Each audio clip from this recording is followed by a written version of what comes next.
And then I came to the sudden realisation that I'll never ever get hard again. And that's when you stopped playing Anthem. Exactly. Topical. Topical. Nice. Disclaimer, I have not played Anthem, nor do I intend to. Disclaimer, I've watched my brother play Apex Legends, and these games are all the same game. Yeah. I mean, that seems like it's a good one of those games. Yeah. But I mean, I like the idea of 60 players randomly put in teams of 3 on a whole map where they've all got to do this, that, and the other. Like, that's fine, but I find battle royales. Yeah, I have little to no interest in battle royale. I battle find the overabundance of them boring. I really wanted to play Overwatch when it first came out. Well, that's not battle royale. That's just a straight up multiplayer shooter. Yeah, but again, like that sort of started that ball rolling of people want to play online shooter stuff. Okay, we'll do that. They want it to be colourful and wacky. Oh yeah, which Overwatch didn't. Style-wise, Overwatch didn't invent, but it sort of capitalised and perfected. Really, it was kind of going head to head with Battleborn, which died a death. Stillborn, essentially. It didn't do. It was oof. A woof, sir. Woof. Oh, woof. Oh, woof. That is unpleasant. But it was never cheap enough. And then all these battle royales and shooters and Fortnite and all this have come out of sort of in the wake of that with loot box culture. And I'm like, I hate the term looter shooter. Can people stop calling things looter shooters? Schluter. Because it's just going to become like a cool nickname. Schluter's less fun, I suppose. But Schluter, it's just going to be... Schluter. Looter shooter's just going to become a cool nickname for games that are relying too much on mobile style. I don't know. It's annoying. Basically, what I'm saying is, I'm finally plowing through The Witcher 3, Matt, and yes. I am not good at RPGs. No. I'm also not good at introductions to podcasts, because every podcast is someone's first podcast, and to those who just tuned in for the first time who are going, thanks for your patience. Your reward? An introduction. Welcome to the Big Damn Cast. My name is Christopher.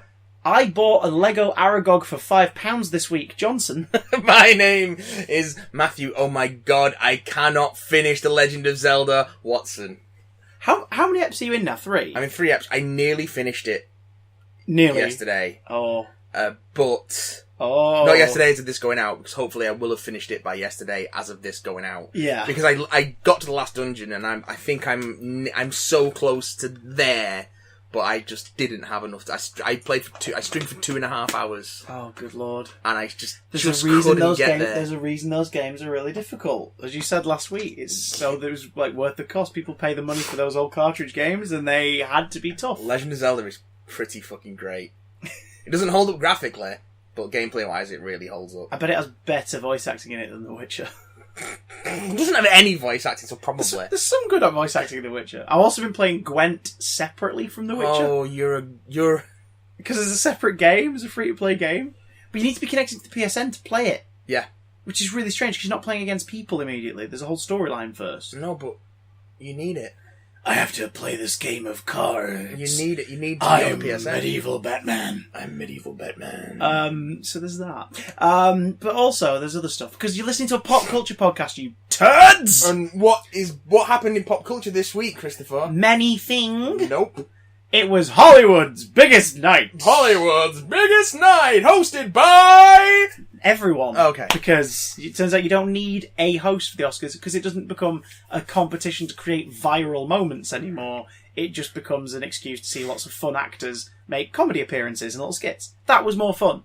Keegan-Michael Key floated down to introduce the Mary Poppins song with an umbrella from the ceiling. Is it the biggest... That's the sort of stuff I'd want to watch. The biggest, most expensive episode of Saturday Night Live ever made. Arguably funnier.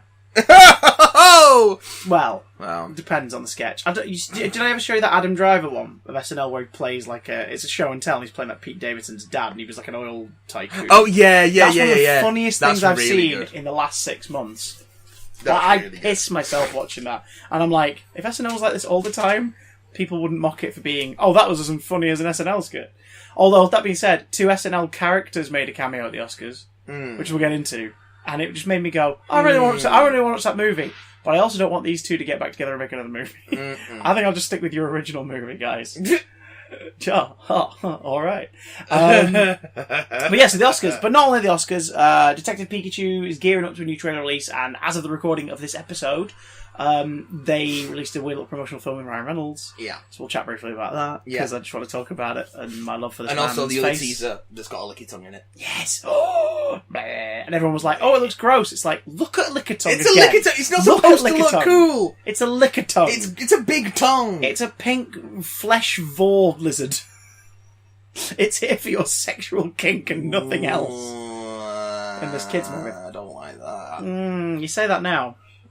Yeah. Come with me Nope. on a magical Never journey again. through DeviantArt. Literally This never is my again. Sonic OC. Don't steal it. This is.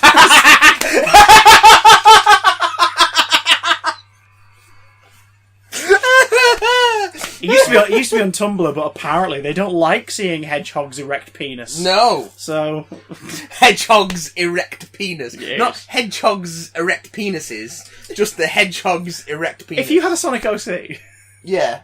would its penis also have spikes? Or would it be a bare penis? No, I'd be... Not to be confused with a bear's penis. I have thought about this. Mind you, it is your OC. My Sonic OC He's thought about it. is a koala, so technically Oh! I would have a forkhead penis. Barbed. Barbed forkhead Like penis. Matt Smith's Sonic Screwdriver. Yeah.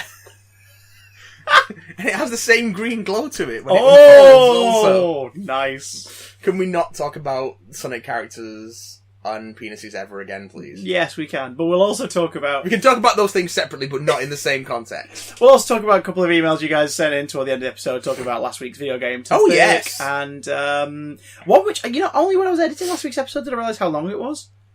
I didn't think we'd go for an hour and 30 minutes just on video games, but we did.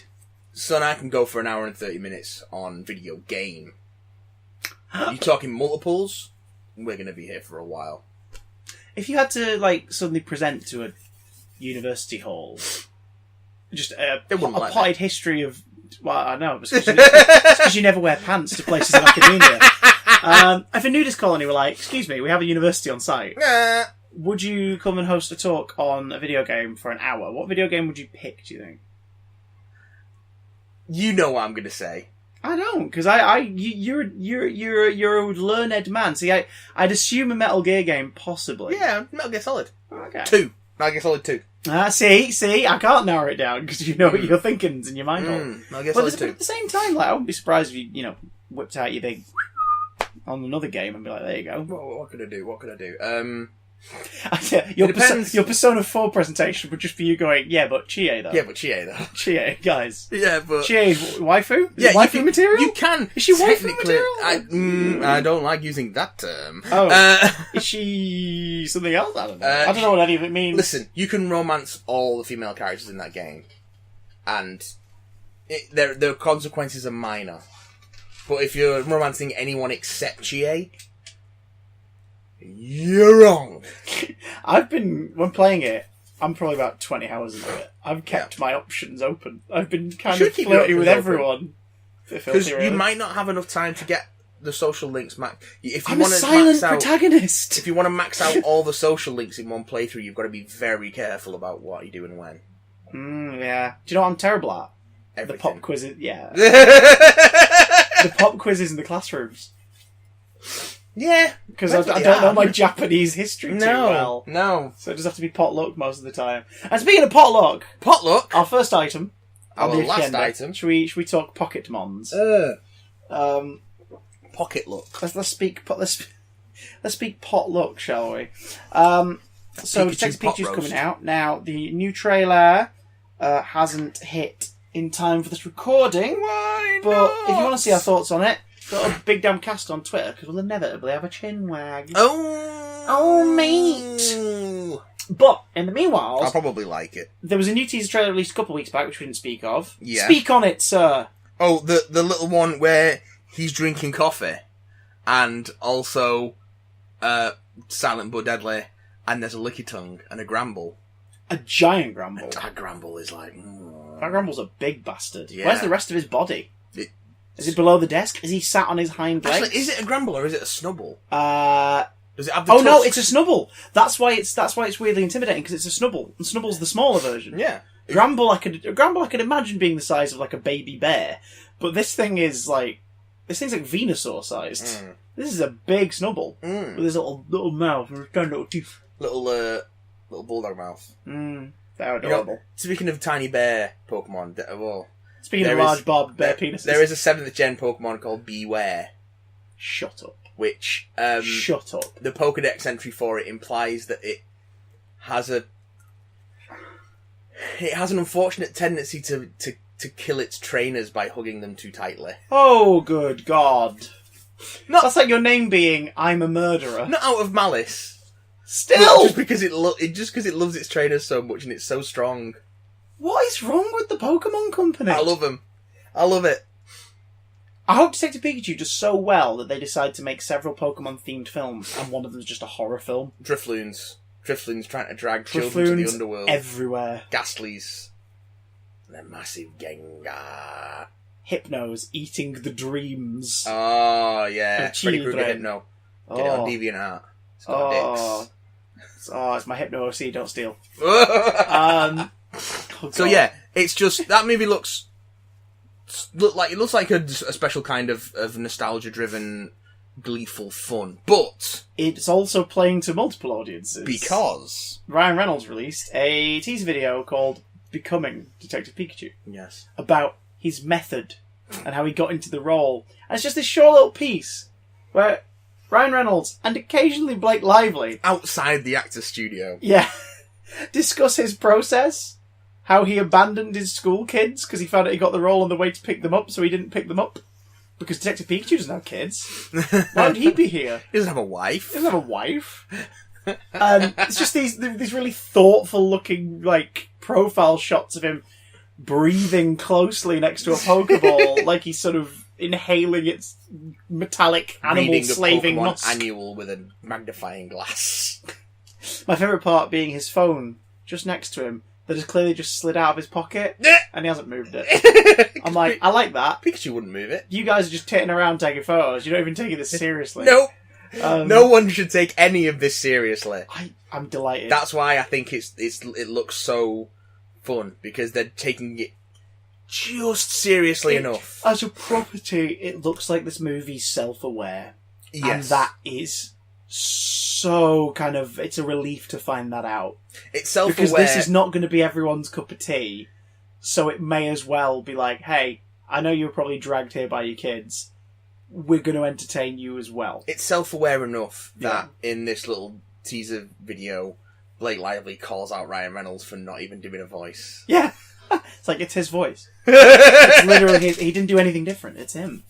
That's so good. I really hope that tone is present in the film. It appears to be based on the teasers and everything. Yes, yeah. And my Lickitung OC is on DeviantArt. Don't steal. Please do not steal. I have two important questions, and you need to choose between them. My custom Lickitung evolution. Well, it'd be another, because Lickitung already evolves. Oh, don't tell me that. Licky Lick. Oh no, don't tell me that. Yeah. I'm hard red. Has a little bow tie. Oh, that sounds like a Sonic OC. I have two questions for you, and you must pick your poison. Which one are you going to answer? One, what is Lickitung's penis shaped like? Or two, can you take us back to Hollywood's biggest night, the Oscars 2019? I could answer both of those questions, but since I have to choose one, Aye. Let's talk about Hollywood's biggest night. Oh. Because I don't want to talk about any penises anymore. Bulbous Pocketmon. But then we've got to talk about the Oscars, so... Hey-oh! That's the Pogue. Go the on, 91st... That's Fiesta by the Pogues. Buy that track so we don't get in trouble. The 91st Academy Awards. How many white dudes in their 90s do we know that are good dudes? I'll be honest, I don't know any white guy in their 90s. But like, you know, Oscar's getting on. He's probably got some old-fashioned views. Maybe it's time to retire him?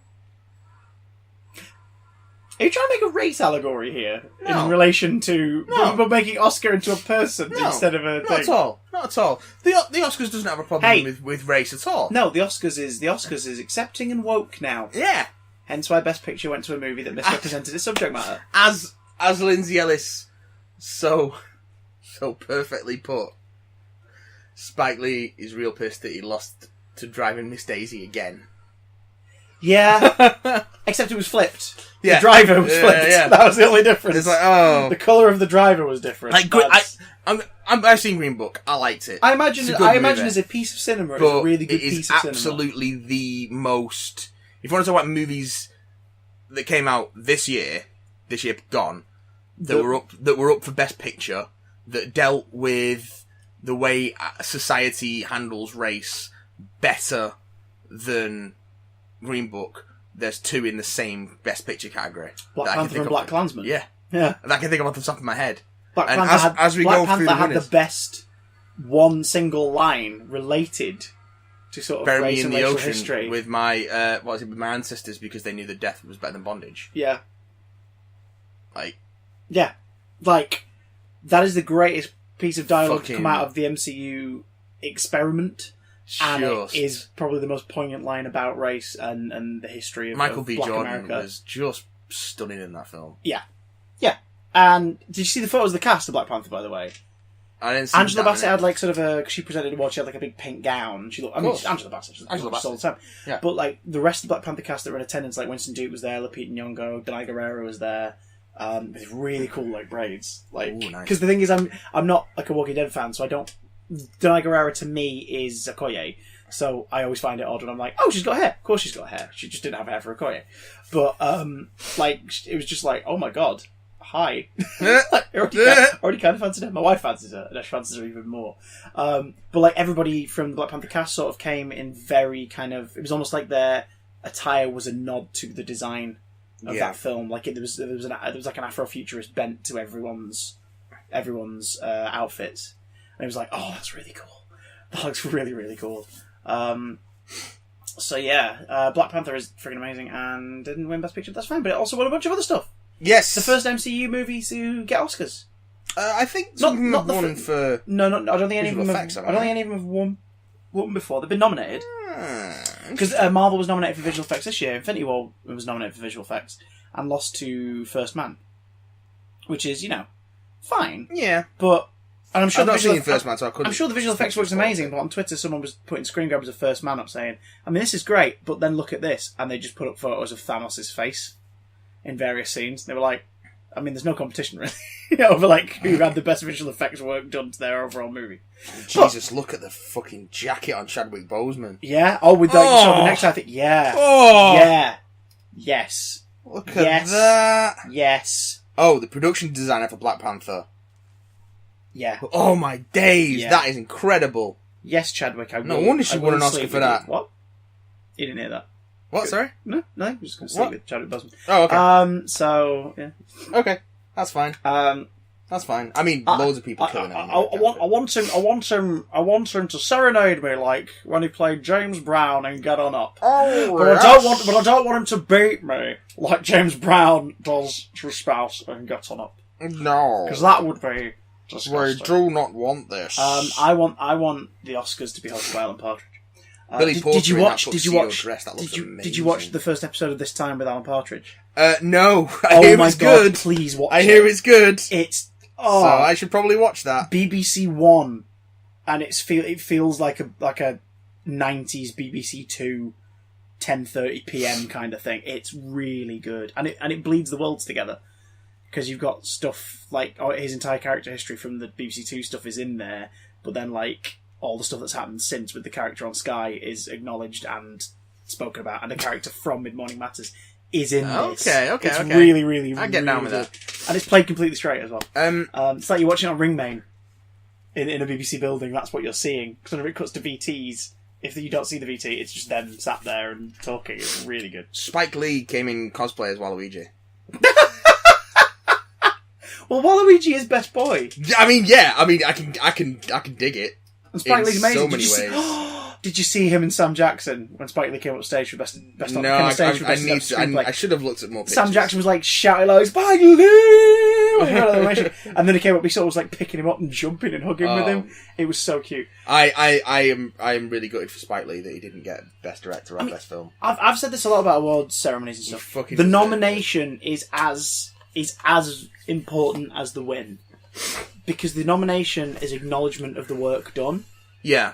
The win's unimportant because the win is just what has been determined usually by a bunch of crusty old white dudes being wined and dined by producers. Yeah, which shows in some of these wins. Yeah, oh god, yeah. Well, it shows in the Oscars every year when, like, the same 6 movies are in nearly every category.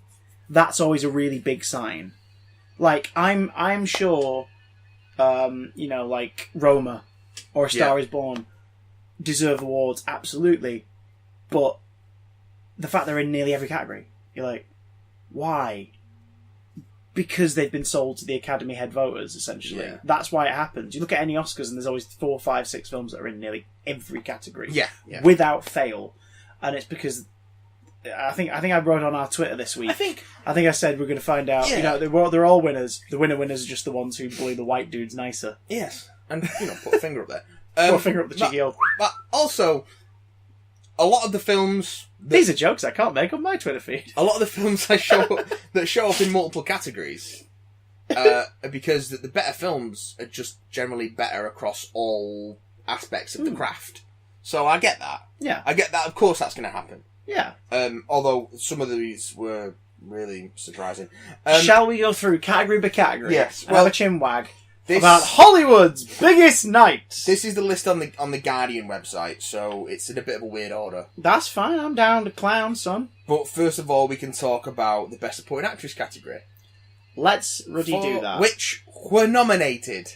Emma Stone for The Favourite. Cool. Rachel Weisz also for The Favourite. Cool. Amy Adams for Vice. Cool. Regina King for If Beale Street Could Talk. Cool. It would say, ow, stop stepping on me. And Marina de Tavira for Roma. Okay. On the night I went to Regina King for If Beale Street Could Talk. Or Regina Yas Queen. Nice, I see what you did there. I have not seen If Beale Street Could Talk, but the trailers make it look like a hell of a powerhouse drama, so sure. Go for it. Sure. Regina King's also great, so fair enough. The only film from that category I've seen is The Favourite, and Emma Stone and Rachel Weisz are great in that. And it also led to the what do you want me to say? Sort of most charming moment of the whole night, when Regina King got up and her dress sort of was caught around the chair very briefly, and Chris Evans, 2 seats away, helps her unhook it and turns it into not like a there you go moment. He then links her and walks her up part of the stairs and then lets her carry on up. It's like, dude, you're Steve Rogers. Like, you are just Steve Rogers. You're Steve Rogers. I love Chris Evans. He's great. I love him. He's freaking great. If I'd love him more if he wasn't such a white Chris. But what's wrong with white Chris's? Chris Evans, Chris Hemsworth, Chris Pine. Yeah? Christopher Yonko Johnson. Oh, he's the worst. He's the worst. He's the absolute worst. Best makeup and hair. Go on, who are the nominees for this one? Border. I haven't seen. That's that weird. Yeah, I think it's not out. Or it's not got a general release here. It's a strange Scandinavian film about a border patrol person who had Neanderthals. Oh, that one. Yeah. All right. Mary, Queen of Scots, and Vice. Wait, Border's the one that Aubrey Plaza's obsessed with. And she had a screening done for it last month, and it went horribly wrong. And she does an amazing anecdote about it on Conan O'Brien's show. Okay, I'll have to look that up. It's amazing. Like, she tells the weirdest anecdote, and it goes so horribly wrong. Aubrey Plaza, that's not surprising. I can't remember which actors it is, but 2 of her guests go up and pretend to be... One of them pretends to be the director of the movie because they're stalling for time. Brilliant. And they just do a Q&A pretending to be this like Scandinavian director. Sure. Who won? Best makeup? Vice. Okay, yeah, fair enough. Again... best makeup and probably also most makeup. Yeah, because it's lots of prosthetics. Yeah, we made a bunch of these people look like real people. Real people? I mean, people who are known, public figures. Was Vice Adam McKay? Yes. Okay. So you kind of know what you're in for then. Going. Yeah, it's probably why I've not bothered with it. I like The Big Short. Like I enjoyed The Big Short, but it's just been a little smug about Adam McKay. I find. Just a little bit. What else has Adam McKay directed? Did he do Walk Hard? No. Oh, it's someone from that set did. Walk Hard's the. Otherwise, I'm gonna have to eat my words. Walk Hard's the mock-you film, isn't it? The mock. The Dewey Cox story. The Dewey Cox story. I've not seen Walk Hard. I would love to see Walk Hard. Thank you, Patrick H. Willem. But Let's see. In terms of Oh no, directing- Jake Kasdan directed it.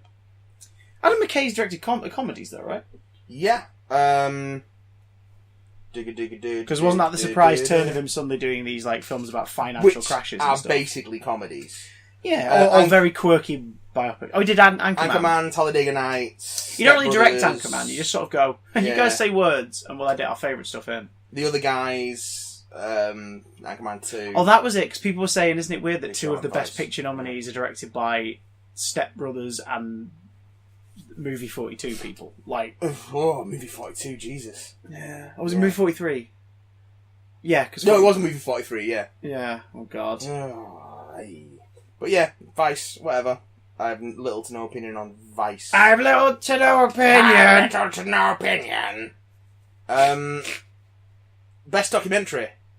Free Solo, Minding the Gap, RBG, Hale County This Evening, of Fathers and Sons. RBG was a favourite. Who won? Free Solo won it. I have no idea what any of them are about. Huzzah! But, again, the nomination is better than the win, because the nomination means people will then go, oh, I wonder what that is, and go and check it out. So, huzzah! Best costume design. Yes. Ruthie Carter for Black Panther, Sandy Powell for The Favourite, Sandy Powell for Mary Poppins Returns. Oh! Ale- Can that count? Can you be nominated for two She's movies? nominated for 2 separate films, yeah. Damn. Alexandra Byrne for Mary Queen of Scots, and Mary Zophris for The Ballad of Buster Scruggs. Huh. Where was Black Panther? Ruthie Carter for Black Panther. Because it was a mix of Afrofuturism and superhero tech stuff, and it looked And it amazing. looked incredible. So fair enough, yeah. Yeah. Again, all good. Why All not? good. Like Why Mary not? Poppins looked nice. I mean, 90% of the costumes were chimney sweep outfit, but fine. Yes. Whatevs. Yes. Sorry, Leary. Lamplighters. Here's the first upset. Oh, Best film editing. Christ. Bohemian Rhapsody, John I Ottman. just want to point this out, ladies and gentlemen. Yeah. Film editing is incredibly important. This was a category that a lot of the big A-listers in Hollywood with social media made a point of saying when the Academy announced they were probably going to put this during the ad breaks. Hey, no. You make sure this gets seen. This is important. Editing is important. Films live or die on their editing. The original Star Wars would not be what it was today without the editor coming in and too fixing what George Lucas had put together. Tarantino movies work because they're edited properly. Yeah. Hey, have you ever loved Fight Club? A lot of that's down to the editing of that movie. That's why it works so well. Yeah. You know, films that obviously use editing to tell its structure completely in a way that's really ingrained in it, like Memento. If you enjoy Memento, editing is why that movie works. If you don't like a movie and you can't put your finger on why, chances are it's the editing. So this is important. So the fact that it's acknowledged in such a way by so many is great. Let's see what films are up for nomination. Nominated, we've got John Ottman for Bohemian Rhapsody, Okay. Hank Cohen for Vice, Barry Alexander Brown for Black Klansman, Yorgos Mavrosaridis for The Favourite, and Patrick J. Don Vito for Green Book. Okay, now, would you say Green Book and The Favourite are very well edited movies? The Favourite is. Definitely there's a pacing with The Favourite. There's a lot of... Green Book, yeah. The Favourite is very episodic. So there is a bit of that, I think. But it's a lot of long shots and. I imagine Vice would be edited like to perfection. Adam McKay, if it's in the movie's style got of a rhythm to them. if it's in the style of the Big Short, like it again will be this slick machine of a film that will flow really punchy and be really nice. Black Klansman is excellent. Again, it leans into the way that you talked about editing, informing storytelling. Yeah, there's a great sequence where it intercuts between a room full of rich, well, not rich, but like white KKK members sitting down to a private screening of Birth of a Nation. Oh God! And having a whale of a time, while at another location, a group of Black Panthers are listening raptly to an old dude talk about his friend being lynched and oppression in the South and all that stuff. And the way it cuts between the two and juxtaposes them is fucking brilliant. Yeah. And also there is some of the moments in that. It's just a very... Black Klansman was fucking great. Who won, Matt? John Ottman for Bohemian Rhapsody. I mean... Hi, listener. Some people have made the case. Go online, listener. Go online and search Bohemian Rhapsody editing. Some people have made the case Watch any scene, guys. that Bohemian Rhapsody Any scene. is only watchable because of the work of John Ottman getting it into a shape where it is actually a film. That may be, gentle listener, but So Still- maybe that was such a Herculean task that he deserves best editing. still go and watch that film, gentle listener. Go and Also- watch an extract of it. I mean, yeah, don't watch the whole thing. Just It's a fucking mess. Just peek at it. Peek at any scene with the mess. group in the same scene. As I said on Twitter a few weeks ago when it was being discussed, it's fucking diabolical. Best production design. Yes. Fiona Crombie and Alice Felton for The Favourite. Nathan Aye. Crowley and Kathy Lucas for First Man. Eugenio Caballero and Barbara Enrique for Roma. John Mayer and Gordon Sim for Mary Poppins Returns. And Hannah Beechler and Jay Hart for Black Panther. This is cinematography. Best production design. Oh, production design, sorry. Okay. Black Panther creates, like, whole new culture and worlds and stuff, so that's... Or at least puts it in the spotlight in a way that's not been done in a mainstream Hollywood movie. Yeah, and then kind of tinkers with it. Yeah. That could be quite nice. A couple of the others, sorry, go on. Mary Poppins is Mary Poppins. Yeah, it looks lush. That film looks gorgeous. I mean, yeah, Weirdly, the most wonderful looking sequence is animated, but still. The Favourite is heightened period piece. There's some great Yeah. production design in that. Also, we talked about costume design, and it was nominated, but I mean, there aren't many other films where you get to see Nicholas Hoult in a ridiculous powdered wig, and as full on leader of the Tories. Apart from his unlisted YouTube channel, Wow, we'll get to that. where he dresses as a Sonic OC. Oh, so yeah, the Favourite's a gorgeous looking film. Who won? Black Panther. Hey! Because it was truly groundbreaking in the way that it brings things that aren't sort of Eurocentric ideas of fashion and architecture and futurism into the mainstream in a way that, like I said, that hasn't really been done before. And so, well deserved. Hot diggity. Best sound editing. I think I know where this is going. First Man. Okay. There's no editors listed for this. It's just films. First Man, A Quiet Place, Bohemian Rhapsody, Black Panther, and Roma. Now, in a just world, The Just World.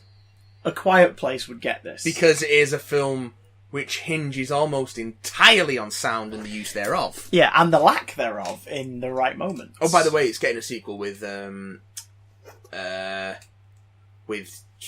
John Krasinski returning to direct and Emily Blunt returning to star. Oh, okay. So it's still a story of family. So that's happening. Albeit a reduced family. Well. No spoilers. So, okay, A Quiet Place would get it. I have not bought that movie yet because I don't have 7.1. I know, in right? my living room, It and seems like a waste. I kind of want. It seems like a waste. Because in the cinema, I remember suddenly thinking in the cinema, oh, this is what silence sounds like. Because I was in a, sort of a third full screening. It's No one was making a damn noise. deafening silence. Because everyone was just gripped by what they were watching. And it was, like, the world when we left seemed so much noisier than usual. Oh, yeah. It's so well done. Yeah. There's a lot of use of ambience, like, very subtly in the soundtrack. Sorry, and ambiance. Ambiance. Ambiance. Evian. It's so well balanced. So, in a just world, Quiet Place will get this. Considering it was, I believe, its only nomination at the Oscars. I think so. I mean, we'll find out for sure as we go down. Because films like A Quiet Place and Eighth Grade and a bunch of others that were really loved and critically lauded got acknowledged at the Screen Actors Guild and the other. Oh God, what was the other awards? It was last week. Golden Globes. No. BAFTAs. No. There's an American one. Independent Spirit Awards. Oh, okay. Those films were all sort of acknowledged and lauded over the last couple of weeks. Like people were annoyed that I can't remember the surname, but Elsie, the young girl who's the star of Eighth Grade, didn't get any noms at the Oscars. Yeah. People were annoyed that Bob Burnham's screenplay didn't get a nom at the Oscars. And yet she was at the Oscars, and there's a lot of interviews and red carpet stuff, like obviously talking to her is about being a really young performer. It's like, so she clearly was meant to be nominated, guys. Then she was clearly meant to be nominated in some way. This film was meant to be in here somewhere, but wasn't, because Bob Burnham didn't go around sucking crusty old white dudes' dicks for a couple of weeks, essentially. But or at least if he did, the ones he wanted to. I don't know what Bob Burnham gets up into in his spare time. You want to take it all, wear African neck rings. Ooh, they make your neck longer. Some early bow there. Some early bow. But yeah, Bohemian Rhapsody won it because of course it did. I mean, again, concert movie, so there's going to be... It's a film about music. We're going to make it win. It's not very good. It's not very good. It's like one level above someone's manga AMVs set to Linkin Park. But Queen was sat on the front row, which fuck. I felt really, really sorry for whoever was on the second and third row, because Brian May's hair was going to be in the way. And also, they came and did a song with Adam Lambert because, of course, they did. I think fair enough. If Bohemian Rhapsody hadn't been nominated, I think that's a cool way to open the Oscars and just be like, hey, Bohemian Rhapsody did well financially and everything. Fucking Queen opened the Oscars. Fair enough. I'm fine with that. Yeah, but Christopher, Ladies and gentlemen, just to reiterate, we do like Queen. I love Queen. We just like them less and less in like their Bohemian current Rhapsody. incarnation. The more we hear about the production history of Bohemian Rhapsody. Yes. And on the same level, best sound mixing. Bohemian Rhapsody? Bohemian Rhapsody won over A Star Is Born, First Man, Roma, and Black Panther. So, See, with that, I would have thought First Man would be up for that. I've not seen First Man, so I couldn't tell you. But just that, the certain places they're going to go in that story, like the surface of the moon and everything, there's going to be a lot of play there, so... But fuck it. Yeah. Best foreign language film. Okay. Mexico gave us Roma. Poland gave us Cold War. Japan gave us Shoplifters. Lebanon gave us Capernaum. And Germany gave us Never Look Away. Okay. Who won? Roma. Because people love Alfonso Cuarón movies, and by all accounts, this is fucking great. Yeah. And also Roma something more it. Well, no, I don't know. I don't deny the quality of the product, but it was the one foreign film that was in every other category. Maybe it is just that good, though. True. But also, the Academy have been aware of Alfonso Cuarón for a while. He is pretty damn mate. The dude set the look and vibe for the biggest franchise Warner Brothers has ever had with one movie. To be fair... To the point where they're still trying to copy his style, and they're nowhere near as good as he was at it. To be fair, he didn't have a very high bar to clear because Christopher Columbus made the blandest pair of films. How dare you, sir? They're charming and full of that British twinkle. Best Supporting Actor. Mahershala Ali for Green Book, Richard E. Grant for Can You Ever Forgive Me, Sam Elliott for A Star Is Born, Adam Driver for Black Klansman, and Sam Rockwell for Vice. Now, before we move on, Yes. I think we all know who we wanted to win this just to see his reaction. Richard E. Grant has been #living his best life for the past, 3 weeks. For all these nominations. 40 odd years. Well, for all these nominations and all these award ceremonies he's been a part of the last few weeks. And he's made no thing about, winning would be a beautiful thing and it would be great. But I'm just overwhelmed and overjoyed that I get to have this and get to have this time and everything. And he's one of those people who social media's really well. Yeah. Fangirling out on people. And people going you're Richard E. Grant. It's weird to see you fangirling on Barbara Streisand. Yeah, he got to take a selfie with her and have a chat with her at the Oscars. And it was there's his win. There's his win. He took a selfie with her and it's really adorable. So yeah, I think we all wanted him to win just to be that icing on the cake. Yeah. But he didn't win. Who won Best Supporting Actor? Mahershala Ali for Green Book. He's great in that. Yeah. Hands down, he's great Isn't in it. Isn't it a co-lead, though? Yeah. But you know that they put him in for Best Supporting Actor because they thought he had a better chance of winning it. Yeah. By which I mean the people pushing for the nominations. Yeah. So the Green Book producers would have put him in as Best Supporting Actor because they thought he had a better chance. Now, wouldn't it have been a lot more genuinely progressive to have put Viggo Mortensen in Best Supporting? It's regardless of the win. Yeah. Because again, like I say, is. the nomination is as big as the win. in all honesty, because you carry that around anyway. Like, Academy Award nominated actor, you still carry that. It's there. You still get to put 4 random words on your description from that point on. But didn't he win for Moonlight?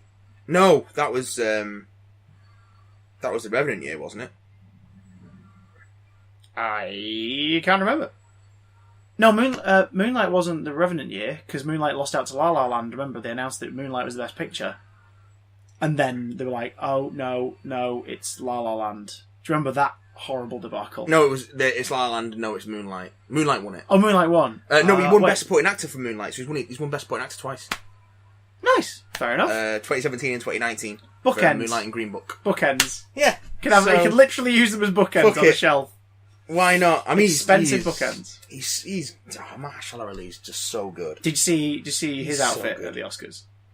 Yes. Yeah. Little hat and everything. He looked slick. I mean, he's a cool looking guy, as so many of these movie stars are. But you know, best animated feature. Go on then. Incredibles 2, Ralph Breaks the Internet, Spider-Man Into the Spider-Verse, Isle of Dogs, and Mirai. Mirai? Don't know what that is. What is Mirai? It's it's a Japanese. Hang on, is it the one about the guy and he has the baby sister and then the young lad has the baby sister and then the baby sister comes back? Yeah. Like the baby sister suddenly shows up one day as like a fully grown teenager, Yeah. and she's like, "I'm your sister from the future," and it's a weird time travel fantasy film. Yeah. It looked really It's that cool. one. From that trailer, I was like, "I would watch this." Is it Ghibli? It's got a Ghibli look to it, but I don't think it's a Ghibli movie. Did you see Ralph Breaks the Internet? No, I didn't. Neither did I. Because but I heard so much middling stuff about it, I was like, you know what? I'm alright. I think had it come out in a different year from Ready Player One, I would have been like, okay, because it did feel like last year it was just here's franchise compilation films. But I think I'd watch it now. Franchises. Incredibles 2 was a fine film. I wouldn't say it was the best animated. Fine. I wouldn't say it was the best picture winner for animated thingy. Isle of Dogs looked great, but I didn't get around to seeing it. And again, I think when it comes to best animated picture, you have to look. Because animated films should be eligible for the Best Picture award, and they have been in the past. I think if that's Toy how Story it 2 was started, nominated. wasn't it? I think it was Beauty and the Beast and Toy Story. I don't think Beauty and the Beast got nominated. No, Beauty and the Beast did, and because of that, it created this category. Okay, this category came out the next year because of that. Oh right, this is not been a long-standing thing. Okay, yeah, the best animated feature came out of the back of Beauty and the Beast. It might have been the year after or the year after was when they finally did it. But it was because Beauty and the Beast was nominated for Best Picture, and the crusty old white dudes were like, we don't want cartoons up for this. Cartoons? So they were given their own thing. So if you're going to have Best Animated Feature thing, make sure that animated films get a look in for Best Picture, but then award Best Animated Feature to the biggest technical and artistic achievement. Yeah. If you were going to do it down to that, there are 2 front runners in this particular category. Yeah. One of them is Isle of Dogs, because a phenomenal amount of work will have gone into making that. Yeah. The other is Spider-Man Into the Motherfucking Spider-Verse. Which, of course, won this category. It freaking won. Not only is it the best animated film of the year, it's the best animated film of the last decade, one of the best animated films of all time. Because of screeners and featurettes. The best Spider-Man film of all time. People have been pausing scenes in the middle of sort of glitchy moments. There's so much detail. So many things hidden in there. There's a clip's been doing the rounds of toward the end when they're in the train carriage in the fight in the collider. Yes, and Vanessa and Richard Fisk are there, and it's glitching, and you see the idea is that because what's implied in that scene is that every version of them has just seen Wilson as a monster again, and he's effectively done the same thing that he believes ruined his life and that Spider-Man was responsible for it. He's just done it again himself without that Spider-Man there. It was never his fault. It was always yours, and you've now shown yourself to be a monster to every possible version of your late wife and child across the multiverse. You fucking monster, which is great. Yes. Someone freeze framed it and skipped through and looked at the alternate versions, because it's alternate versions of his. It's not necessarily Vanessa and Richard, just alternate versions of his wife and child. Yes. And in one of them, the kid is Matt fucking Murdock. Yeah. That is genius. And is based on, I think, hair. Spider-Gwen's Possibly. universe? I couldn't say for where sure. I believe Matt is an adopted child of Wilson Fisk. Possibly. But it's like, That's phenomenal. They snuck Daredevil into this movie. Oh yeah, right under everyone's nose. They're clever. Also, they created a character model for a half-second shot. That's nuts. Also, minor spoiler alert for Spider-Verse, the actors who play the characters in the end credits scene, post-credits scene, are listed as interesting person 1, interesting person 2, and the last guy in the credits. So when you read the credits, it's not giving away that Miguel O'Hara, his AI, and 60 Spidey is going to show up. Yeah. It's not giving that away. Jameson, in that scene, yeah, is voiced by Stan Lee. I didn't realise that. What? It's only like 2 lines, but obviously when I watch it again, which I will, again, 1,000 times, I'll listen out for that. Oh, actually, Stan Lee once said, when they were looking at producing a Spider-Man movie in the 80s, and this was just before Jim Cameron got involved, he always wanted to play Jameson if they did Spider-Man as a film. And when Spider-Man came out in 2002, he sort of joked about it in interviews, and he said, I was a little too old now, but the guy, I remember watching a clip where he's like, the guy they've got is fantastic. Which I always thought was, that sums it up beautifully. You can't remember JK's name.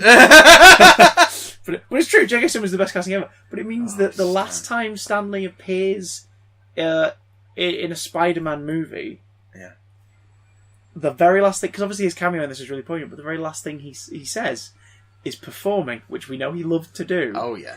As Jameson. So good. That's so fucking gorgeous. That's like, it's sad that we've lost him, but what a beautiful like nod to something he always wanted to do after he's gone. Like, the film's going, oh, there you go. He didn't get to live to brag about it, but there he is. He gets the best like moment in the film, bragging about aside it from the main story. Stanley.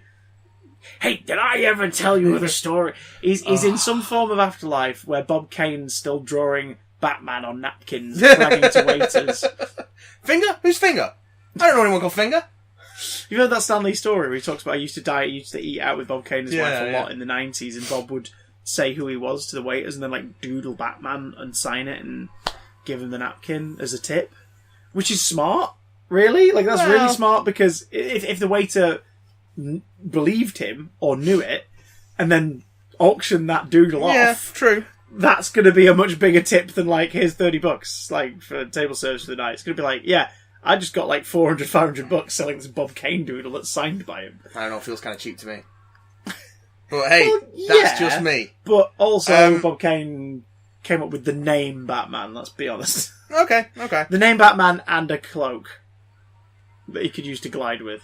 That's pretty much all he came up with. And it was a kite when he first did it. And he dined out on it for years. Literally! Dined out on it for years. Anyway, that's enough Bob Kane. Spider-Verse, well done. Spider-Verse. Well done to all of the movies, but Spider-Verse well Also, Disney losing their usual category to the guys they fired from Solo.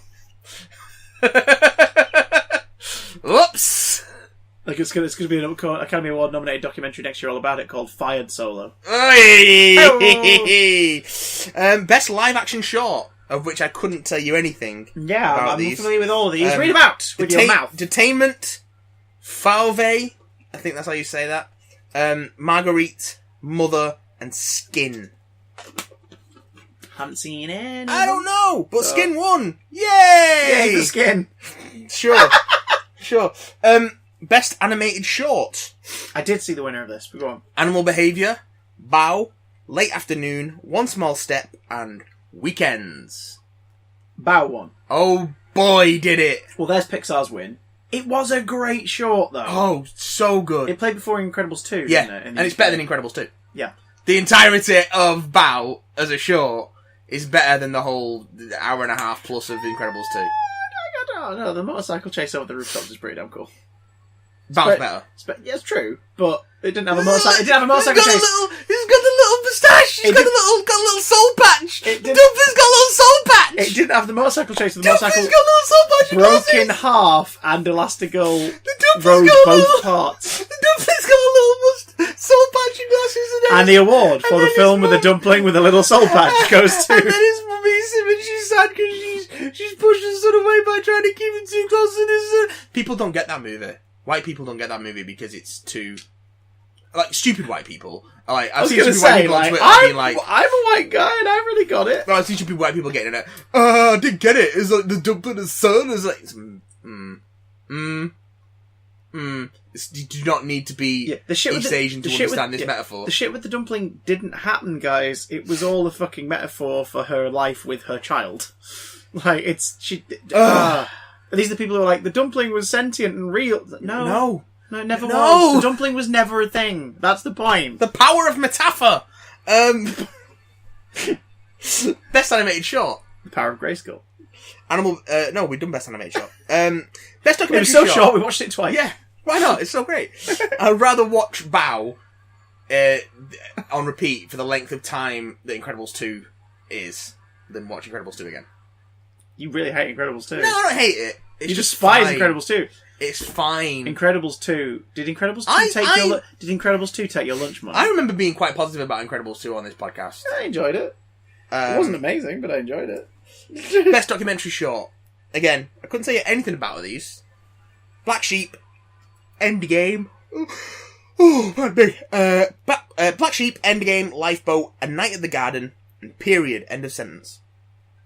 I've heard good things about Period, End of Sentence. That's because it won this category. Well, there we go. But that's all I can tell you.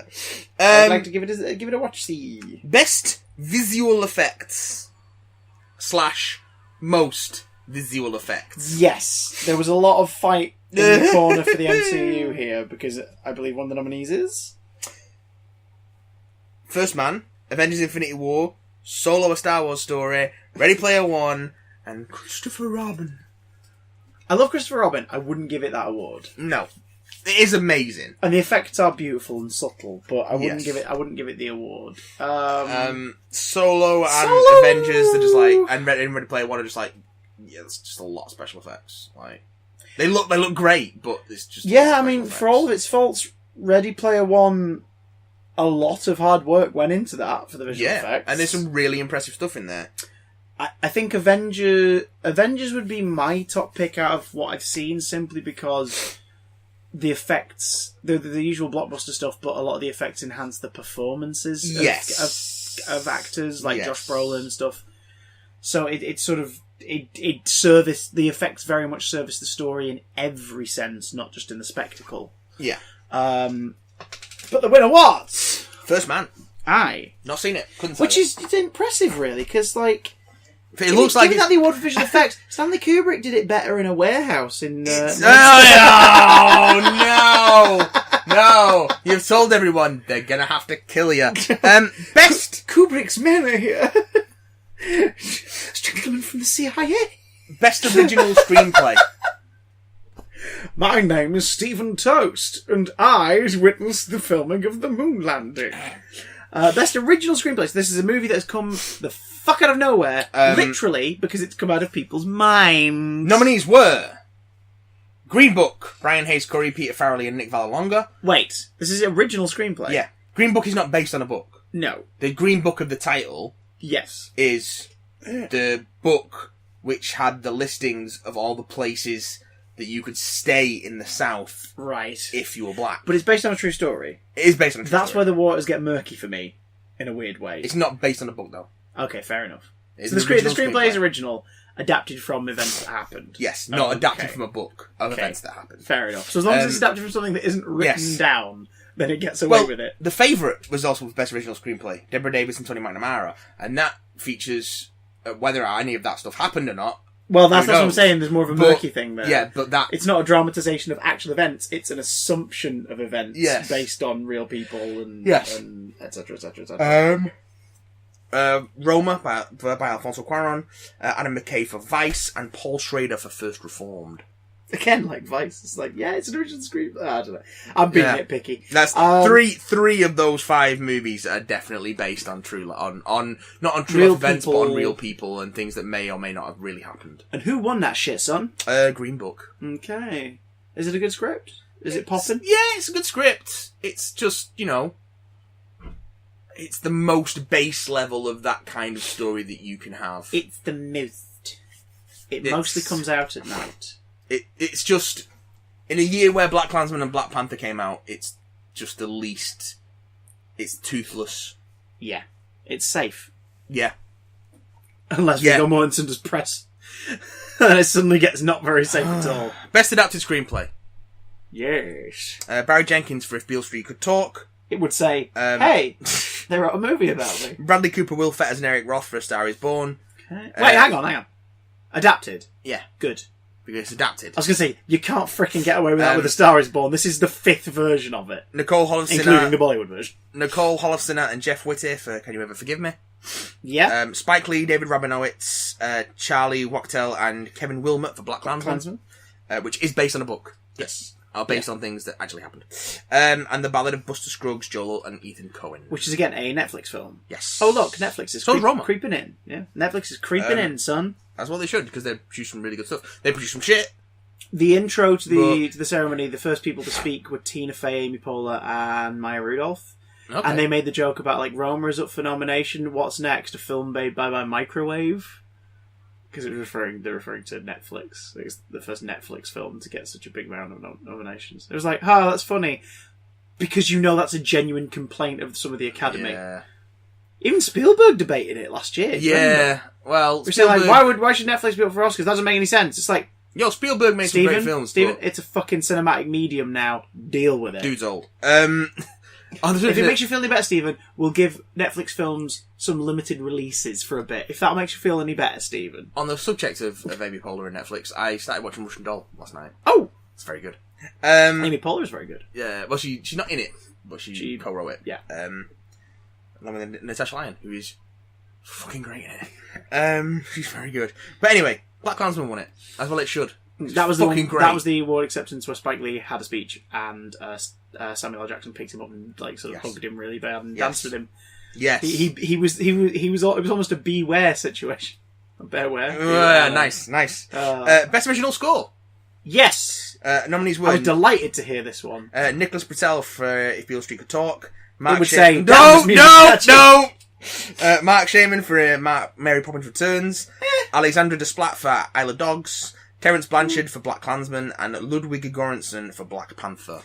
And Ludwig took home the gold. Ludwig got it for Black Panther. Black Panther, again, it's the same as production design and costume design. It's bringing to the fore ideas, aesthetics, oral feels that have not been in a mainstream Hollywood film to the same extent. And some amazing themes in there as well, like character themes and motifs. Are just beautiful. Some of for the MCU's constant criticism of this place doesn't really produce like themes. It's like Black Panther does it and does it well in that it isn't trying to give you a march or whatever that you're going to take away. But when you watch those scenes, the moment the sort of score starts playing on your rewatch of the movie, you know exactly what the music is, you know exactly where it's going, you start to associate it. So much so that it gave us all the feels in Infinity War when it suddenly cut to Wakanda and it was that dun-dun-dun, dun-dun-dun, dun-dun-dun, dun-dun-dun, and that kicks in, you were like, oh, we're going to Wakanda! Like, so yeah, I love that score, so I'm so happy that it was nominated, and I'm delighted it won.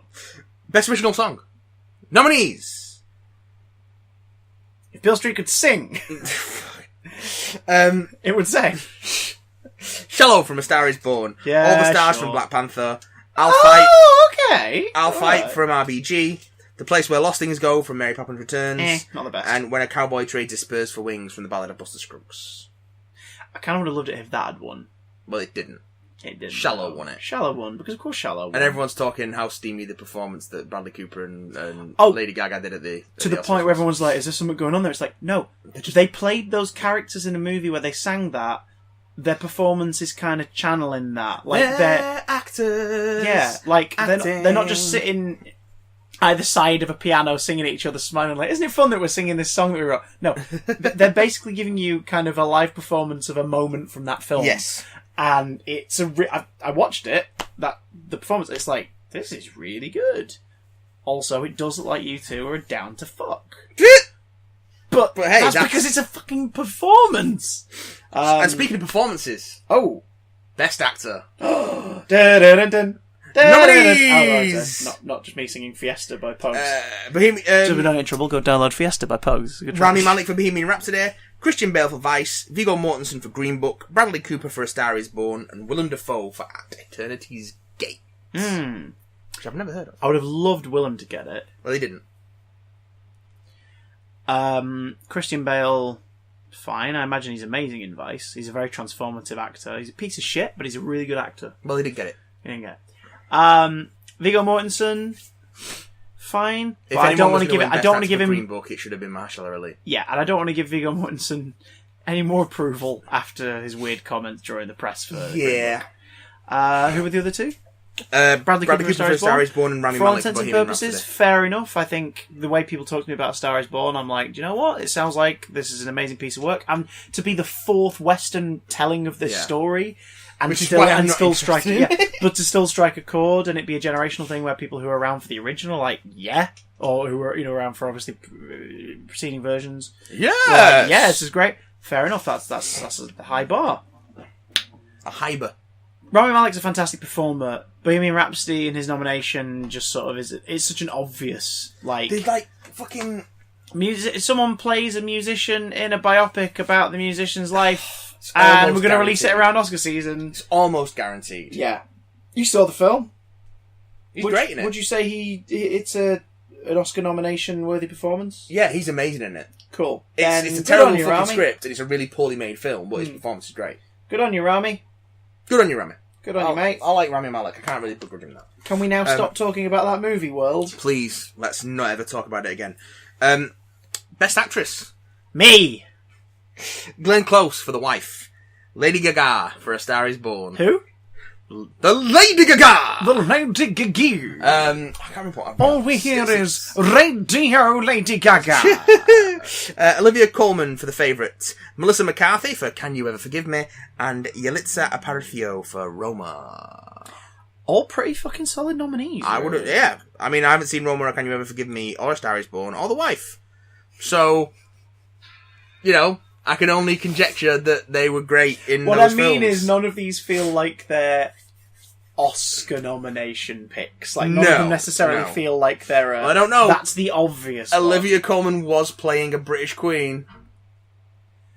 True, but in a weird sort of dark comedy tragedy film, right? An odd, surreal-esque drama. Which is why it's really cool that she won it. Yeah. Also, and it's- also, 'cause it's Olivia Colman. Colman. Olivia Colman. She's brilliant. She is great. She's and now she's an absolutely Oscar freaking winner. great. I know, and her acceptance speech charmed the world because there was no fucking pomp or anything No. around it, which was really nice. There's no Like, pomp or anything around she- Olivia Colman in general. She stammers and she fucks up in it and she makes jokes and she's clearly nervous and she's Because she's overwhelmed. Olivia Colman and she's wonderful. There's That's why. there's a wonderful Twitter post. I'll read you this. It's, Okay. In relation to this. Rebecca Humphries, who's actress, co-founder of the Trowel Beauty, Yes. reposted this about Olivia Colman. I, like the rest of the world, adore Olivia Colman for many reasons, but primarily, as these pictures demonstrate, and there's 3 pictures here of Olivia Oh, Colman. yeah, I saw that. Yeah. These pictures demonstrate because she proves a woman can be whatever she wants at any given moment. Oh, yeah. Last week, The Guardian ran an article that said her Oscar nomination caps a stratospheric rise for the actor who early in her career struggled for parts and was best known for comedy. Later came career-changing dramas like Broadchurch. Bit of a snobby and mindless neggy comment where guys that they're guys that undermines funny, self-aware actresses and therefore women in favour of those who take themselves seriously. Olivia's speech last night proves that being funny doesn't mean you aren't serious about your job. The pictures prove that not being a Hollywood prototype of attractive woman and being able to abandon vanity in your work doesn't mean you can't be a smoking hot comedy actor. Oh, yeah. Or if you're over 40, you can't rock an ear cuff like a boss. And just because you're a chick from Norwich doesn't mean you can't get off with Emma Stone and win an Oscar. Oh. That is all. Emma Stone and Rachel Weisz. Yeah, there you go. I think she joked about that in a speech, and she said, like, Yeah. to snog Emma, and this is great. This is like, fair enough. Yeah. Because that's the thing. Like, yeah, there is that whole thing. It's like she was talking on David Tennant does a podcast with 2 weeks ago about how, like, she struggled with work a lot in the mid-2000s because she did an ad. Yeah. And then couldn't get any auditions for ages. People like, oh, you're associated with that thing. And it's like... And she did a bunch of sketch shows and did Peep Show. Oh, and then was known for comedy. She was very much part of the Michelin Web brand, like... Because that's how she got into like, performing at a professional level was through Footlights. Yeah. And she's very fucking good in Peep Show, and she's excellent in that Michelin Web look as one of the supporting cast of this sketch show. She's amazing in it. I can't stand Peep Show because it's cringe comedy, and I can't stand cringe comedy. Fair But dues. she's fabulous in it. Yeah. And have you seen much of that Michelin Web look? Yeah, I've seen big. She's chunks really of it. she's really good. great. I mean, her and Joseph Patterson like are the reason Number Wang works so well yeah. because their reactions to Robert Webb's host And the Number fact that one's great. they are clearly very much a part of this world that we, the viewer, are like, wait, what the fuck's happening? That's number one. Like, it's brilliantly done. But again, that made a great point of like, this shouldn't be seen as like, oh, it's a real underdog story. No, fuck No, it that. isn't. Olivia Colman has earned this. Like, this is amazing. It's cool that she's done this performance in this project that has spotlighted her more to the world. But I wouldn't be surprised if she now turned around and was just like, oh yeah, I'm going to do a fucking random sitcom for a bit. That's Olivia Colman. That's what she. Well, Because she just wants to work. And she's going to do be things. in the Crown for the next 2 years. Oh, of course, yeah. Well, Because she's going to be very busy for a she's doing couple of 2 years seasons then. of the Crown. So, yeah, she's going to be a busy woman. Yas queen. But yes, Olivia Colman, great, love her. Best director. Roma for Alfonso Cuarón, Vice, Adam McKay, The Favourite, Yorgos Lanthimos, Black Klansman, Spike Lee, and Cold War, Pavel Pawlikowski. Sorry, I'm stumbling over that name. Now, I there know was a who it big should have debate been. over Spike Lee should have got this. Oh yeah. Because Oh, it's yeah. been many a year that he has been either nominated or shunned. That being said, That being said, I haven't seen the winning film. I haven't seen Roma. which is Roma. Now, And Alfonso Cuarón is a a brilliant stellar director. director, yeah. So, and also, it's a big win for streaming platforms Yes. because a Netflix movie wins Best Director at the Academy Awards. Yes.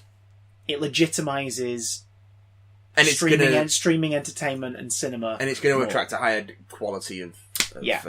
production to that. Which is good. I mean, Netflix is in debt to fuck, but like there are I mean- quality products being made as originals for Amazon, And for ideas Netflix, that wouldn't for necessarily Hulu. Not necessarily for YouTube Red, but like there are products that are being made that are of a stellar but quality. concepts and ideas that wouldn't normally get through the network system are Yeah. being given a platform on this. And then, Yeah. but then they're also spending $1 billion on a Lord of the Rings TV show, so you know it's good and bad. I thought it was Amazon that were doing Yeah, that. but it's that Oh, yeah, part yeah. of that.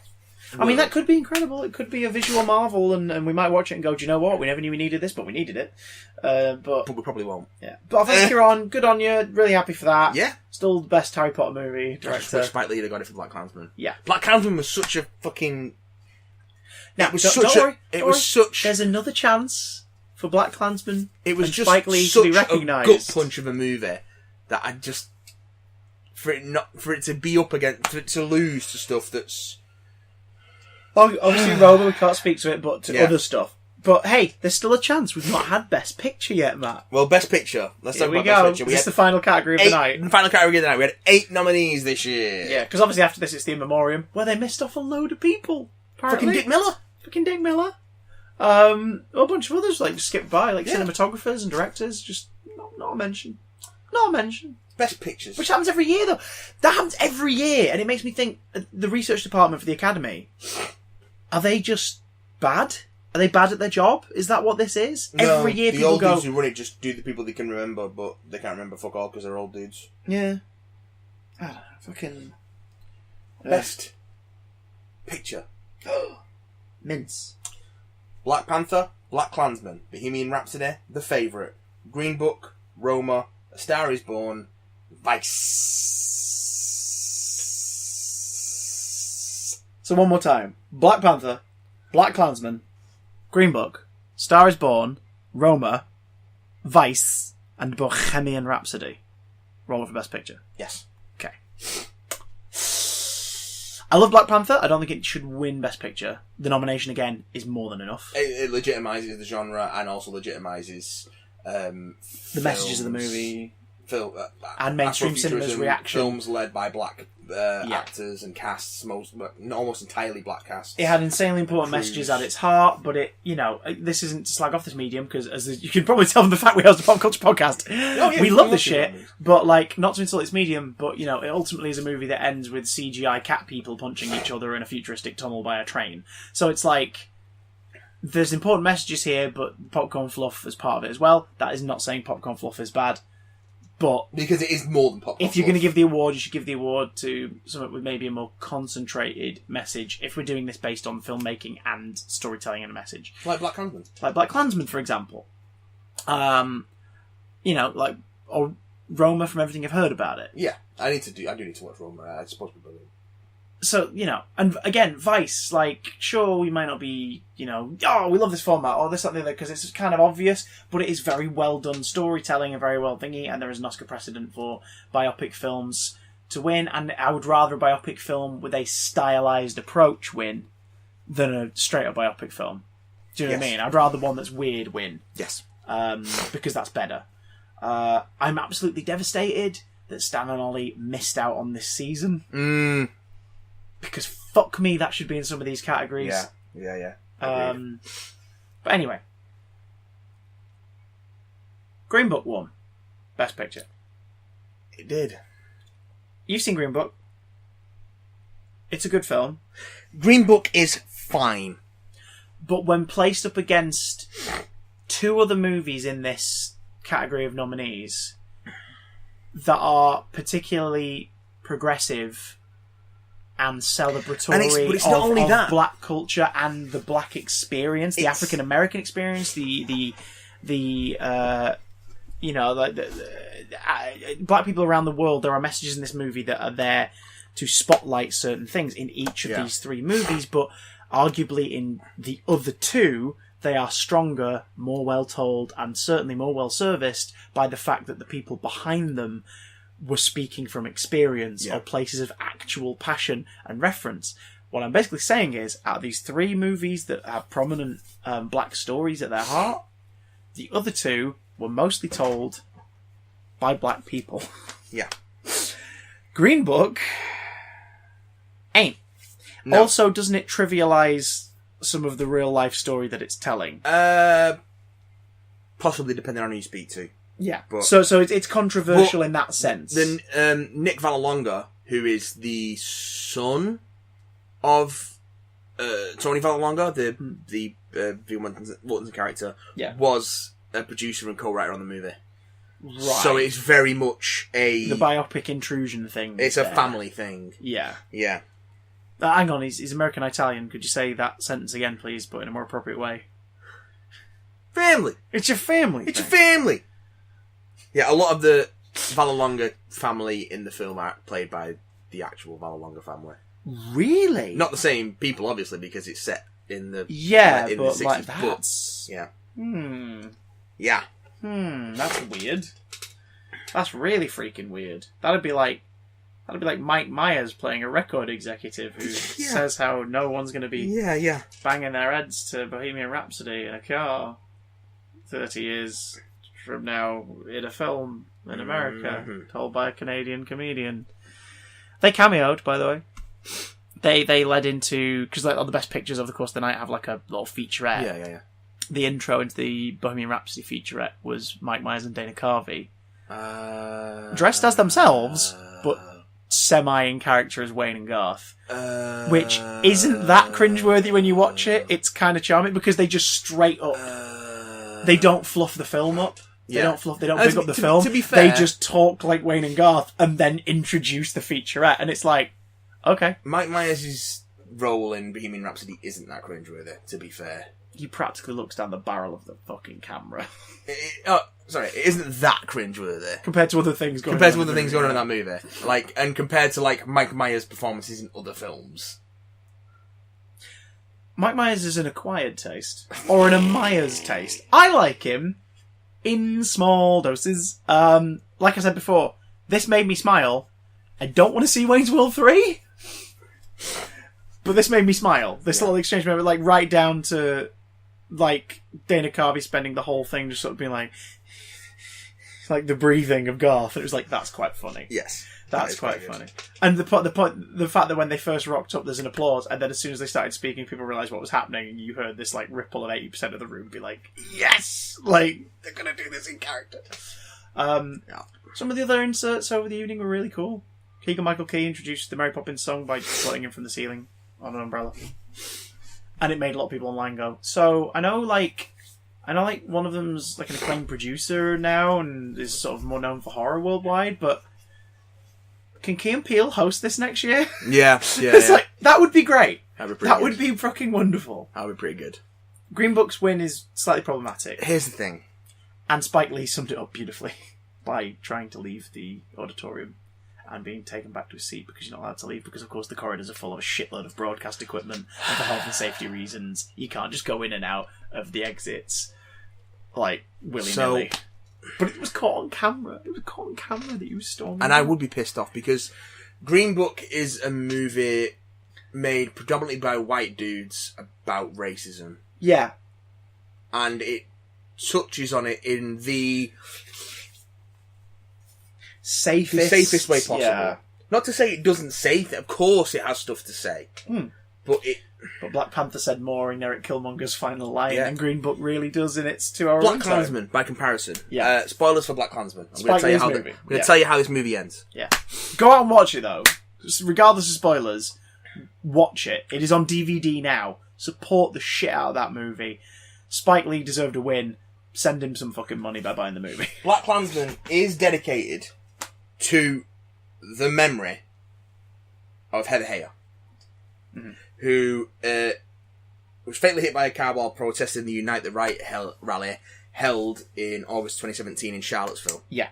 The infamous. And both good people on both sides. the film opened on the first anniversary of the rally and her death. Yeah. Because this movie ends, the KKK chapter's defeated, the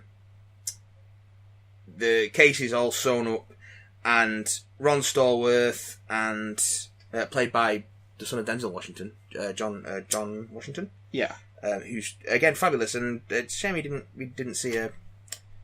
It's a shame we didn't see a nod for him. Why didn't he name his son Walla Walla? Fuck off. So Ron, Just saying. Ron Stallworth and Patrice Dumas, who's one of the uppers in the Black Panther chapter in the area, and also Ron Stallworth's on-off girlfriend, who's Laura Harrier. She's great in it. They're you know, chatting and everything's fine. They're in their apartment. All of a sudden, they hear something outside. Both go out into the hall, and there's this wonderful sort of creepy, otherworldly tracking shot that looks as though they're not moving as they're walking down the hall. And the hall's moving around them. Oh. So it looks like a dolly shot. Yeah. And then there's a burning cross on the hill outside. Oh, okay. Then it cuts to the footage of the Charlottesville rally.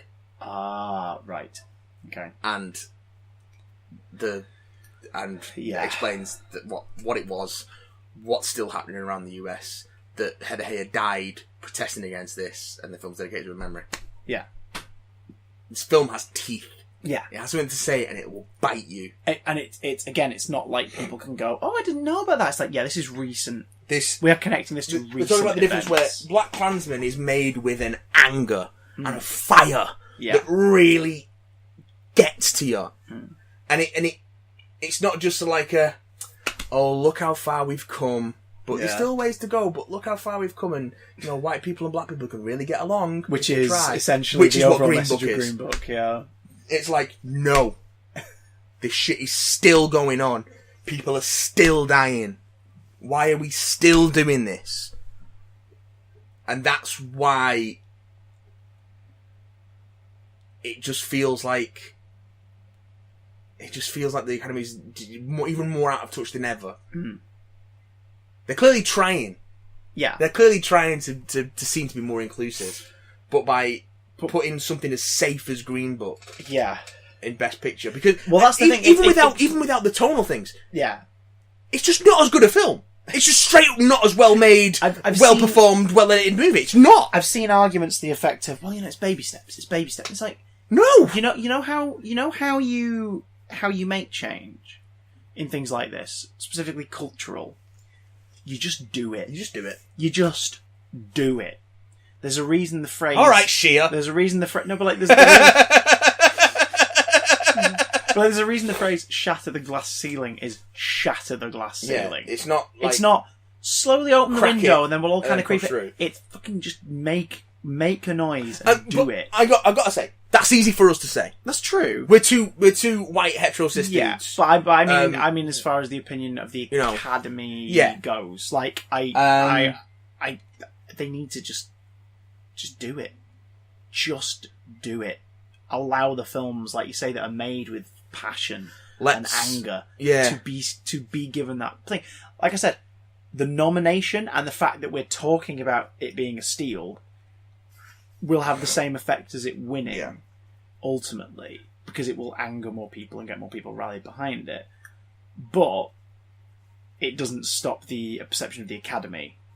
And they're now, of course, going to take even more weird steps to try and appear, quote-unquote, woke going forward. It's... I don't know.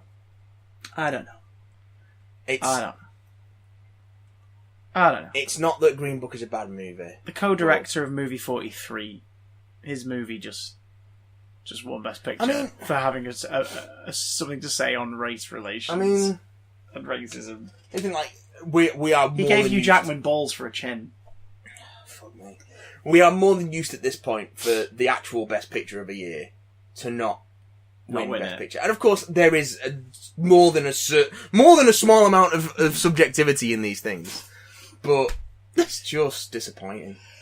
You had a chance to really recognise and legitimise the storytelling and filmmaking efforts of this marginalised section of your industry. And I'm not saying that either Black Klansman or Black Panther should have won because of that. No, they should have won because they were better movies. Yeah. But when that movie comes along, that is so good that it gives you the opportunity to push those people further up the ladder. You take that opportunity, but no, you just fucking play it safe. So I'm disappointed. We can do better. We can do better than Green Book in so many ways. Speaking of being disappointed, you guys have emailed in. And the award for Segway goes to... Oh, wow. Last week we discussed the topic of video game movie tie-ins. Yes. Specifically, the good and the bad, the sort of the polar opposite ends, what have lasting legacies, what were absolutely terrible, why is it a thing, let's examine it. We've had an email about said thing. What's his name? This one comes from Sean. Hi! Sean. It says, Dear Big Damn Hi Sean, if you're listening, Sean, could you like contribute to the not talking about Bohemian Rhapsody anymore movement that we're starting? That'd be great, cheers, Sean. That'd be great. Bohemian Rhapsody. After last week, made me think of the terrible and not terrible movie tie-in games that I've played. Gangrene. I can't read. Sorry, I've just suddenly lost the ability to read. Thanks for that Spike Lee fire. First of all, was the Incredibles game for PS2. Basically, a 3D platformer. And Dash. Was that Rise of the Underminer? No, The Incredibles. There was two? Yeah, there was an Incredibles game, and there was Rise of the Underminer. Oh, okay. Basically a 3D platformer. Dash had what I remember being a timed runner level to go as fast as possible, and I don't remember getting past a boss, which is the fight in the first robot in the volcano area. It was so hard mainly because the boss was so fast and lava around the edge where you have to be, or you don't have enough time to run out of the way.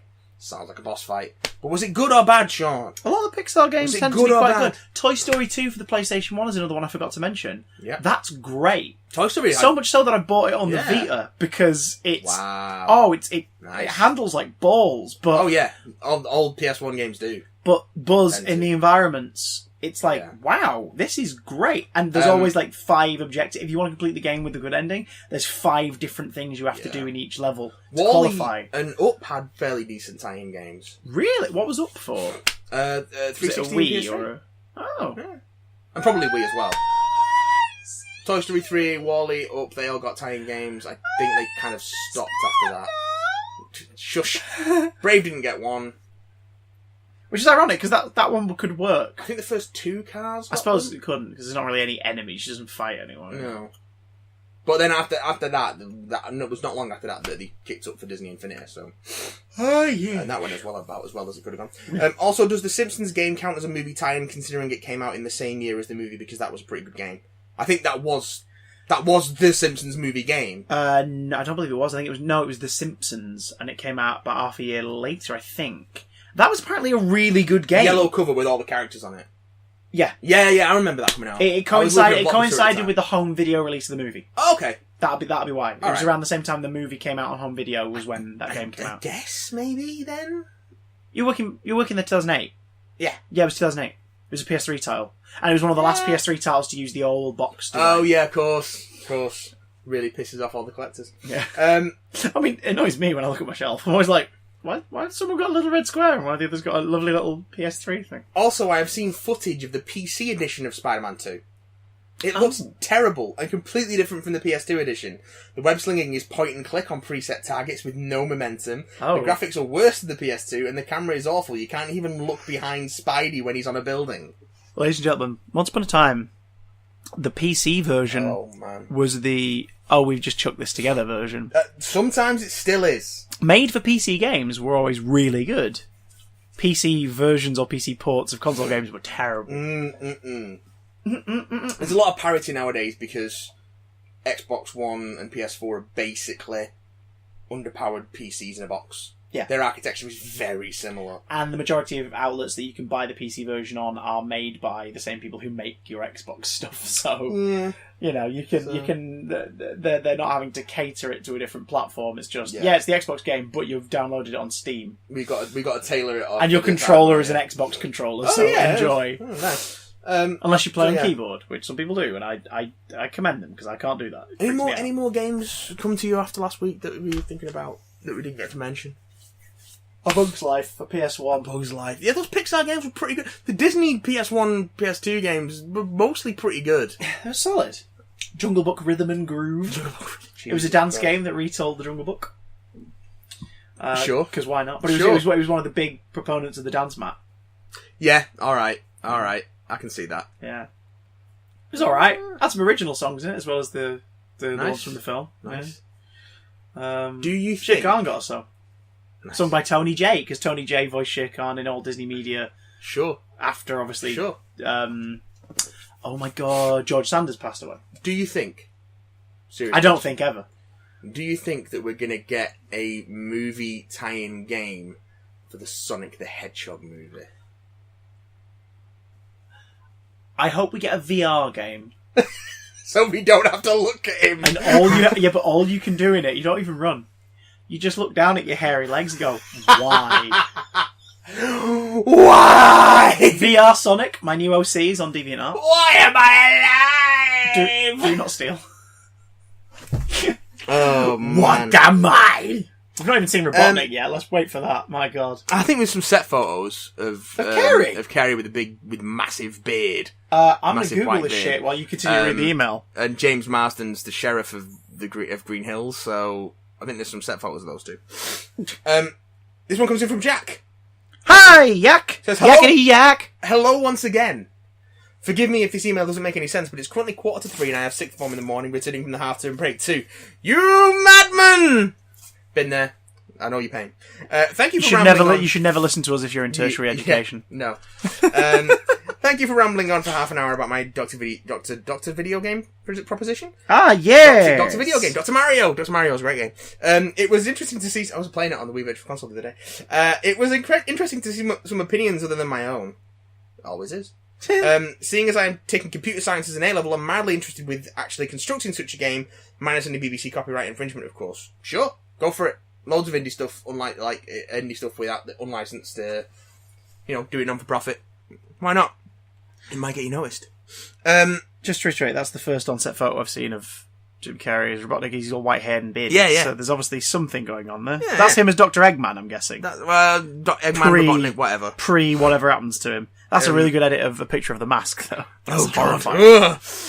To continue the Doctor Who theme, I've been working my way through the classic series, and I'm currently on the last series of our beloved Tom Baker, and I'm having a blast. Season 18... Season 18's pretty... What is it from the sketch that... Fire fans guys did? I'm sorry. You caught me in the middle of season 18, so I really don't give a shit. That being said, he really brings it for Logopolis. He does, but I think that's because he knows it's his bow out, so he's like, I've got to make this count. The whole thing just feels so funereal. Yeah. It's so great. It's the end. It's so melancholic. Oh. What? A trailer's dropped. Oh! We'll watch it after this, and if you want to see our reaction, we'll tweet it out, ladies and gentlemen. Go back to Wednesday's tweets, and you'll see our reaction to Detective Pikachu's new trailer. I've also been inquiring into some audio adventures via Spotify, as I am poor. Best way to do it. Do you have any suggestions for where to start with? You say what's his name again? Sorry, it's John. Jack. Jack. Sorry, I was going to say John. Jack. You say poor. We say Rich. economical and can tolerate an ad every half an hour. Well done. Well, no, because I don't think you can listen to the Doctor Who Big Finish properly if you don't have a subscription. Oh, it depends how you approach it. Okay. If you find the playlists, Okay. they're usually arranged in an order. Okay. Because I have done what he's about to talk about. Okay. Do you have any suggestions for where to start with Big Finish Doctor Who, or where to go from said point? Sorry if this was a bit long-winded. Again, I'm tired as hell. Enjoy your days, you big damn lads. Jack, go to bed. Go to bed. When you've woken up, if you want to check out Big Finish, my recommendation simply is this. It's not for everyone. Nope. The way to test if it's for you is to do exactly what you're doing. Go to Spotify, listen to it for free for a bit. Yeah. It's not all the Big Finish, obviously. Because and if you want current stuff, you are going to have to pony up some cash. There is so much of it. So much of it. I mean, the Eighth Doctor and Lucy Miller is a run that I listened to the first two full seasons of, and I've really enjoyed. At least the first season of that is on Spotify. Yeah. At least the first. So, Paul McGann, Sheridan Smith, and adventures that were made in the knowledge that they were also going to be putting them out on BBC Radio 7 at the same time. Yeah, that's probably a good shoe-in. In terms of... It's very like the modern series yeah. in audio form with McGann and Sheridan fucking Smith. Yeah. Which is always good. In terms of... Short trips. Yeah. The short trips compilations. I Trips don't mean the ones that have come out the last few years, these little individuals. They did four compilation CDs called Short Trips 1, Short Trips 2, Short Trips 3, Short Trips 4, which were a story for each of the first 8 Doctors. Yes. All narrated by a different actor associated with the era in question or the audios that have spun out of that era. They're really fun. They're light. Yeah. Each adventure's about 15 minutes long. Hits the spot. 8 on each disc. Everyone and their wife is going to tell you to listen to Spare Parts. And it's pretty good. And Zagreus. I don't think I've actually listened to Zagreus, you know. Zagreus is great. Which is a cut line from the lullaby. Zagreus is pretty great, you guys. That's the final line of the rhyme. I don't know if it's on Spotify, but Colditz is a pretty good one. That's Sylvester McCoy and Sophie Aldred in Colditz, obviously, in the Second World War. And David Tennant's in it. Yeah.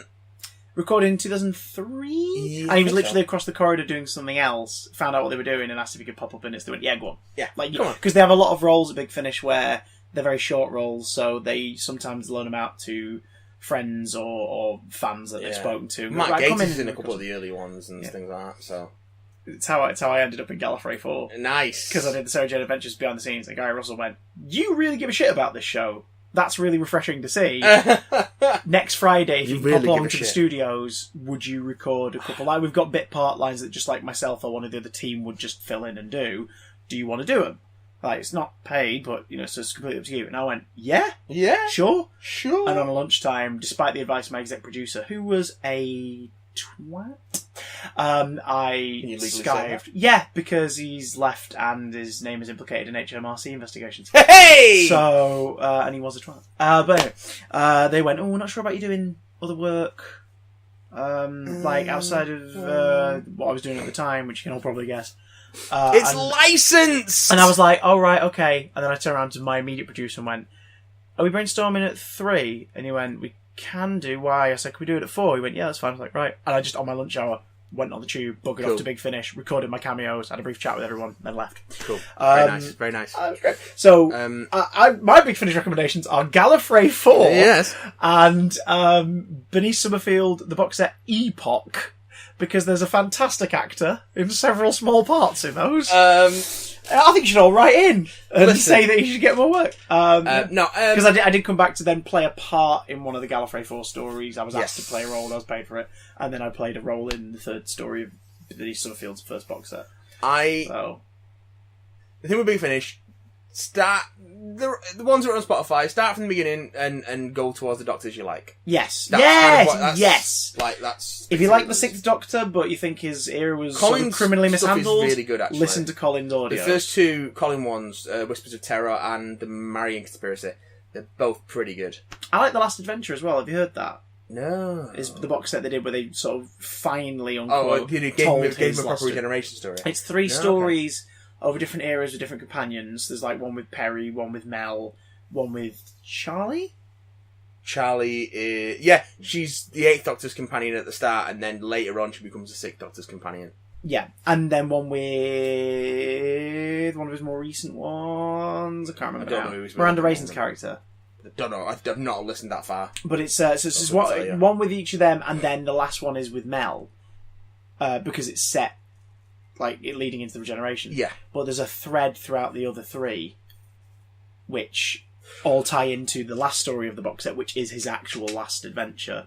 Which, and it's stuff to do with the Valiard, and it wraps up that story as well. Oh, good. So if you take Big Finish as canon, you don't have to worry about the Valiard after that. Like, it's explained away and it makes sense. Everything is canon, and it's good. Nothing is canon. He sort of died. It was more of a sacrifice and not a he bumped his fucking head and died. The explanation they came up with in the New Adventures books is that he drank too much carrot juice. The emergent 7th Doctor personality was already present, and it took advantage of the Rani's attack on the TARDIS to basically kill the 6th Doctor. That's weird, because that so suggests that the 7th Doctor forced his previous incarnation into death. Yes.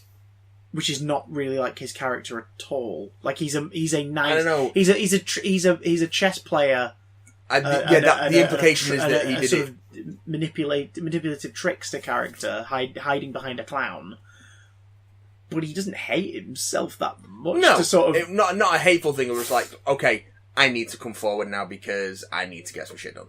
Okay, which he then doesn't, because for a whole season he's a goofy ass bastard and is the worst version of the character. Listen, the New Adventures were weird. Yeah. Also, everything is canon. Nothing is canon.